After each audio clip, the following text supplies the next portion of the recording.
മാസം കഴിയുമ്പോൾ തൈറോയ്ഡ് നിർത്തണം. അപ്പോൾ എനിക്ക് ആക്ച്വലി ഇങ്ങനെ കൊതിയാണ് തിരിച്ച് സ്റ്റേജിൽ കയറണം, എനിക്ക് എന്തിനും വർക്ക് ചെയ്യണം. ഒന്ന് കാശില്ല എൻ്റെ കയ്യിൽ. അടുത്ത മണ്ടത്തരം, I didn't have medical insurance. Savings വെച്ചിട്ടാണ് ഞാൻ ഈ കളി മൊത്തം കളിച്ചത്. ബോസിന്റെ ചെലവ്, സർജറി ചെയ്തപ്പോൾ നല്ലൊരു പൈസ പൊട്ടി, പൈസ തീർന്നുകൊണ്ടിരിക്കുക. ആര് തരും ഇതൊക്കെ?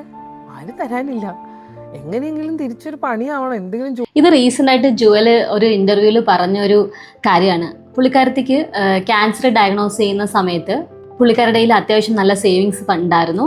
ആ സേവിങ്സ് ഫുള്ള് തീർന്നു പോയി. പുള്ളിക്കാരി ലൈഫിൽ കാണിച്ച ഏറ്റവും വലിയൊരു മണ്ടത്തരമാണ് ഹെൽത്ത് ഇൻഷുറൻസ് എടുത്തിട്ടുണ്ടായിരുന്നില്ല എന്നുള്ളത്. അപ്പം ഇത് ജുവലിനെ പോലുള്ള ഒരാൾ നല്ല എഡ്യൂക്കേറ്റഡ് ആണ്, നന്നായി പൈസ ഏൺ ചെയ്യുന്ന ഒരാൾ പോലും ഇന്ന് ഹെൽത്ത് ഇൻഷുറൻസ് ഇതുപോലെ അവോയ്ഡ് ചെയ്യുന്ന ഒരു സിനാരിയോ നമുക്ക് കാണാൻ പറ്റും. അപ്പോൾ അൺഎക്സ്പെക്റ്റഡ് ആയിട്ടായിരിക്കും നമ്മുടെ ലൈഫിലേക്ക് ഇതുപോലത്തുള്ള എമർജൻസീസ് വരുന്നത്. അപ്പോൾ ഒരു സാധാരണക്കാരനെ സംബന്ധിച്ച് നമുക്കറിയാം, പൊതുവേ മലയാളികൾ എന്ന് പറയുന്നത് ഒരു ജോലി കിട്ടിക്കഴിഞ്ഞാൽ ഫസ്റ്റ് പ്രയോറിറ്റി കൊടുക്കുന്നത് സേവിങ്സിനാണ്. നമ്മുടെ സേവിങ്സ് നമ്മൾ പ്രൊട്ടക്ട് ചെയ്യുന്നുണ്ടോ, അല്ലെങ്കിൽ എന്താണ് നമ്മൾ സേവിങ്സ് കൊണ്ട് ഉദ്ദേശിക്കുന്നത് പറഞ്ഞാൽ കൃത്യമായ ഒരു അവയർനെസ് നമുക്ക് ഇല്ലാത്തത് കൊണ്ടാണ് പൊതുവെ എല്ലാവരും ഇൻഷുറൻസിൽ ഇപ്പോൾ ആവശ്യമില്ല എന്ന് പറഞ്ഞ് മാറ്റി വെക്കുന്നത്. നമ്മൾ ഒരുപാട് ആൾക്കാരെ മീറ്റ് ചെയ്യുന്ന സമയത്ത് പൊതുവെ ആൾക്കാർ പറയുന്നത് ഇൻഷുറൻസ് പിന്നെ എടുക്കാം, ആദ്യം സേവ് ചെയ്യാം. പക്ഷെ ഇങ്ങനെ സേവ് ചെയ്യുന്ന എമൗണ്ട് പ്രൊട്ടക്ട് ചെയ്യാൻ നമുക്ക് പറ്റുന്നുണ്ടോ? പുള്ളിക്കാരത്തി പറയുന്ന ഒരു കാര്യമുണ്ട്, എൻ്റെ എല്ലാ സേവിങ്സും തീർന്നു പോയി, ഇനി ഒരു ജോലി ചെയ്താൽ മാത്രമേ സർവൈവ് ചെയ്യാൻ പറ്റുള്ളൂ എന്ന് പറയുന്ന ഒരു സിനാരിയോയിൽ നമ്മൾ നമ്മുടെ ലൈഫിൽ സ്ട്രഗിൾ ചെയ്യുന്ന ഒരു ഘട്ടത്തിലേക്ക് പോകും.